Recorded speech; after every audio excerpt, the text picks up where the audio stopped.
A-GAME by James Krystalphlame. Read by the author. Miracula Accadere. Golden rays of light reached down from in between the puffy white clouds. The evaporated water drops which blow through the radiant beams create a glitter effect which makes the whole scenery more magical and breathtaking than it was before. Animals run at a worry-free pace, and birds fly and enjoy the natural freedom that nature gave them. The vacation pool blue sky makes endless bounds from the heavens to the earth as if it was a high-end, high-definition, 5 trillion megapixel screensaver. The oxygen is so crystal clear and fresh that one breath could regenerate the entire body, making it feel 1 month younger. Waterfalls run with the purest water ever known to man. The perfect temperature and consistency of one swallow makes one decide to never drink anything else for the entire remainder of their existence. The intensity of the greatest success ever achieved or the best moment in one's entire life becomes a candle flicker in the sunshine comparable brightness of this instant. Every thought or worry one has ever experienced is wiped clean and replaced with the pinnacle of satisfaction and happiness. Every pain and every sickness has disappeared. There is no discomfort in any form or fashion. This ultimate utopian paradigm can be possible because everything and everyone is foreordained to become exactly the same and experience a homogeneous version of this phenomenon. Prologue. My parents gave me the name John Kooling. Most people just call me Jay. Having the last name Kooling has brought many a joke to the table, but most of the other members of my family had to go through it as well, so I just take it with a smile.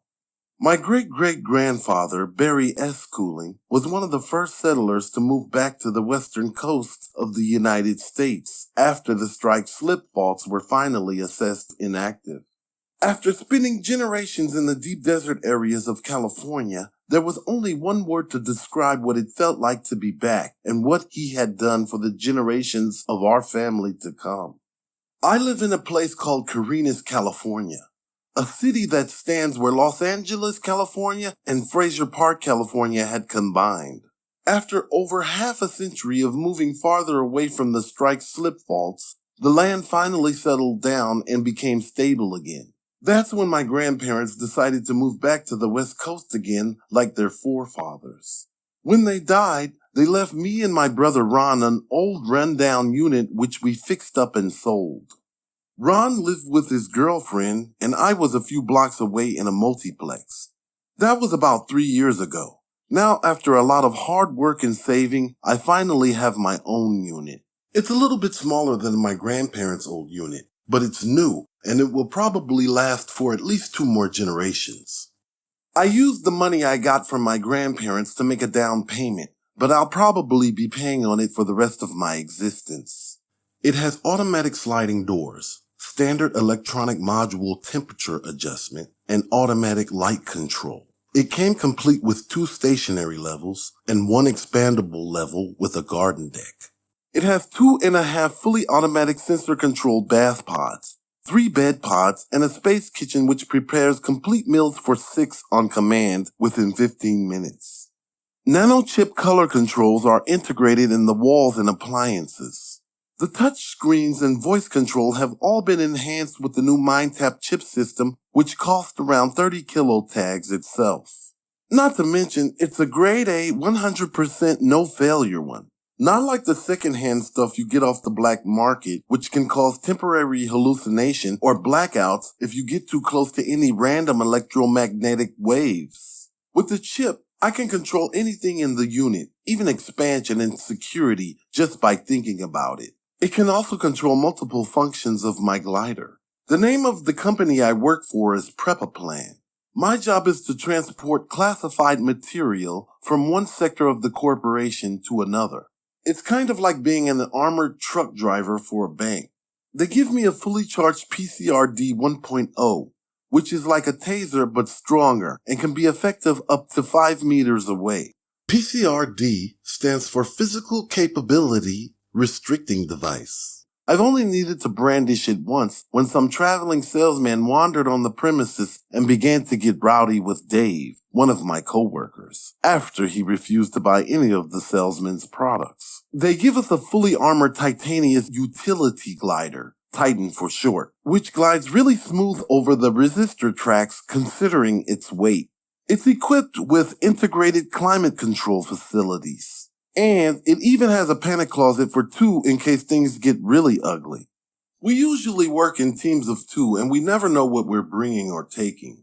They always just warn us about what might be dangerous if it were to be roughly handled or if it needs to be kept at a certain temperature. Things usually come in locked containers of various sizes. The containers fit into specific compartments of the Titan's loading area and are secured and transported to their destinations. In the beginning, I would worry about what was in the containers and if it could harm me or affect my health. As time went by, I just tried not to think about it much because the job is good, the pay is good, and I've been here for over 4 years, so if it's bad, it's probably too late to save myself. Dave always says one day the containers will most likely be the cause of our deaths because the job is way too easy. The job pays about 40 kilotags a year, which is pretty good for these times. After 15 years, I'll be looking at about 45. When I compare to a lot of people who are making between 25 and 30 working LRF, the risk is worth it. LRF, Life Recycling Facilities, is an 8-year-old concept that got approved by the state. The cemeteries that people's families were buried on started to get overfilled, especially after the Fourth Civil War. There was a terrible epidemic because of all the deteriorated bodies, and it was like a second Black Plague. The plague was so bad it started to affect wild animals that would spread it at an uncontrollable rate. More and more people and animals were dying, and it caused a major food shortage by contaminating farmlands. After the decontamination process, which lasted for 3 whole years, the people decided to stop burying the dead. Now, when someone or something dies, it gets instantly recycled.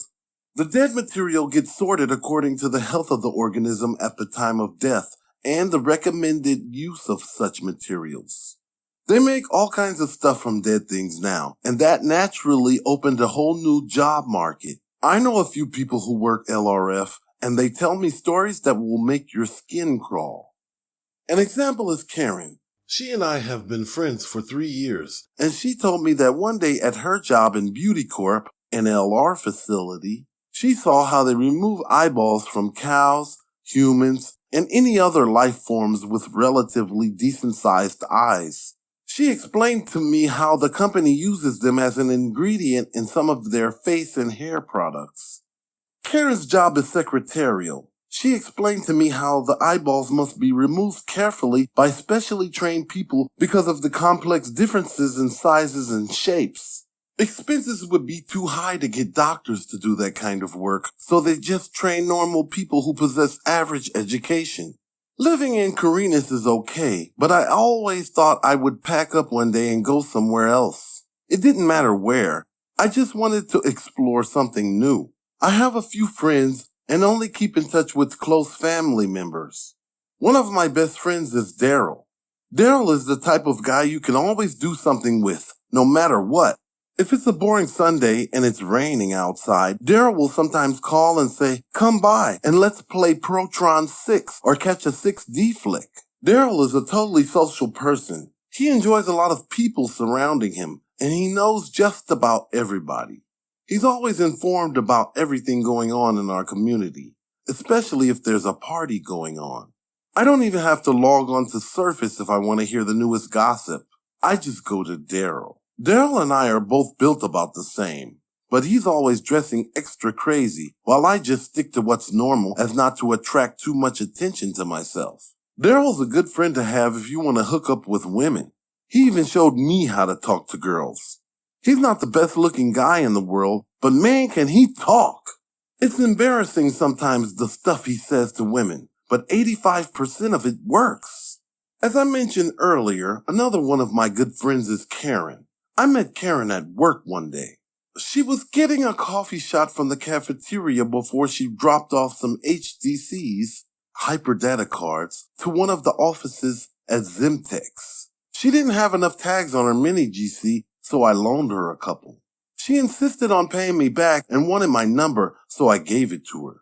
That was about 3 years ago, and she's been calling me and meeting me for coffee shots ever since. She's single, but she has 2 kids, Michael and Samantha. Michael is a bit of a troublemaker, but not more than any of the other boys his age. He would run on the beach and laugh and throw water balloons at all of us. He gets very good grades at school. Karen's always saying he's her little Einstein.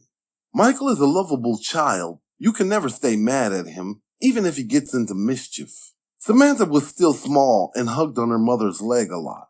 She really looked up to Michael and tried to follow him everywhere. Karen's quirky, so I can understand why she isn't married. She's quite the feminist. She's cool to chat with, though, and I don't have a problem with how she is. Sometimes I babysit for her, and if I ask her to do something for me, she almost never has a problem with it. I'm glad to have her as a friend because she's always truthful, and if I need her, I can count on her. Another good friend of mine is Melissa. Melissa and I have known each other ever since virtual school. I met her at a light ball game one night. Her and her friends were being extra loud and shouting out stuff to the players on the field. Because they were sitting one row above me, I had to turn around to get a look at them. That's when I saw her. It was like one of those scenes in a movie where everything goes in slow motion, and we both locked eyes for about 6 seconds, and I thought angels were singing. She had this brilliant glow of life happiness on her face, and beautiful, healthy-looking, shiny hair, which just so happened to be blowing in the wind like some sort of music video. She had these extremely beautiful eyes which seemed to reflect in the light like cat eyes. She was wearing a tight, shiny light ball jersey and magma jeans, and I could see that all of her curves were optimal, just like her beautiful face. My first thought was, she's probably the girlfriend of one of the players, noticing the way they were shouting out comments every couple of minutes. I asked my friend Ernest if he knew her. He said he thought he'd seen her before online, but not in RL, real life. After the game was over and everybody was leaving, I saw her and her friends again walking in front of us. I couldn't let this one get away without trying. So, I gathered up all my self-confidence and walked up to her. I started talking to her, asking her what development area she planned on going to and what virtual courses she was enrolled in now. I asked her what she and her friends had planned for the weekend. She told me she was enrolled in mostly gold-level courses, which meant her parents were well-to-do. She explained how she and her friends always virtual party and RL swim at her parents' unit on the weekends. She said I could come with my friend if we promised to behave. Ernest found the idea resplendent. We get to see these girls in water repellers, go swimming, and all this at a private location? Needless to say, it was fated. The next day, I called up Donald, another friend of mine, and asked him if he wanted to come. There were 3 girls, and I didn't want anyone to feel left out.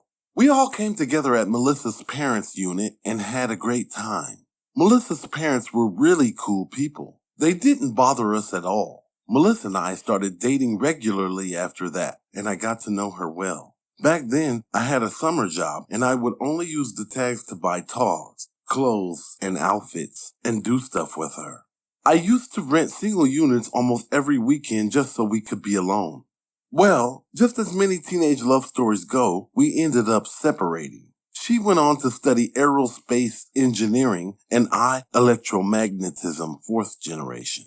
Since she went away to a VDA, virtual development area, we keep in touch through the HPAD, holograph projecting answering device, HPAD for short, and live gramming, telegramming. But it's not the same. Gramming is like sending an SMS a long time ago, except it's continuous and you can watch on your device as the other person you are connected to is typing in real time. Since she's been gone, I've dated other girls and she other guys, but no one could replace what we once had. Next, there's Randy, one of my neighbors. This dude said he was present at the same VDA as me, but I never met him there. Randy is a bit weird, but he's become another one of my best friends. I met him about 2 years ago, a little bit after I moved into this new place. He studied communication and now works for a place called MinCode. He explained to me once what they do there, but I only understood something about satellite signal decoding and advanced laser communication technology. Randy is an electronics freak. I like electronics too, but I'm nowhere near his level. This dude bought something called the ElectroDock, which goes around his unit and automatically checks all of his electronics for bugs and viruses and such. If something is broken, this thing will find out what's wrong, what pieces it needs to fix it, and order the parts over the internet. When the parts are there and available, this thing will just fix it. I mean, it will scan packages and boxes that get delivered to Randy's unit. Then it identifies which parts it needs to fix something in its waiting list. After that, it will open the packages, extract the parts, discard the trash, and finally repair almost anything that's broken. It does all of this at a very slow pace, but it's a very impressive piece of AI. I think he paid like 15 or 20 kilotags for that thing. One time I wanted to know what Melissa was up to, and Randy found her over some sort of satellite signal and followed her down the street with cameras. Even though it made me feel like a creep, I actually watched as she bought a smoothie. Randy is married and has a son. I could come over to his unit almost any time I want and act like I'm at home. He even has a guest pod at his unit that he calls Jay's pod. I'm almost the only one who visits except when his dad comes down from Minnesota. Sometimes my brother Ron comes over and we drink and play cards and talk about stuff. Ron is always talking about getting rich and moving out to Santa Cruz too. He's always got some sort of scheme to get tags fast. Sometimes when he's drinking, he tells us the most unbelievable stories. Every so often, we all go to the pier and fish. Ron brings his fiancée, Cindy, Randy brings his son, William, and sometimes I invite Karen with her 2 kids. From this point is where my story begins.